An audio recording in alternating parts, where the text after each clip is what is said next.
Wow, it feels like summer came out of nowhere. That also means the hurricane season is here. Don't flip out. MDOT can help you create a hurricane preparedness plan.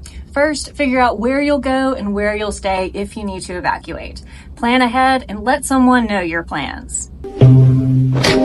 When it's time to get up and go during a hurricane evacuation, how will you get to where you're going?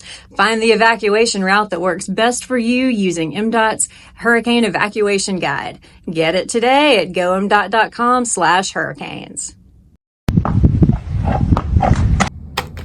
Perishable food? Not in a hurricane preparedness kit. Your kit should include a variety of items to last you and your family for 14 days. And you'll definitely need non-perishable food.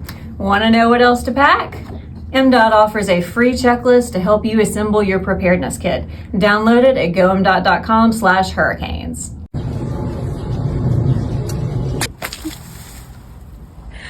So what are you waiting for? Visit gomdot.com/hurricanes and get prepared today.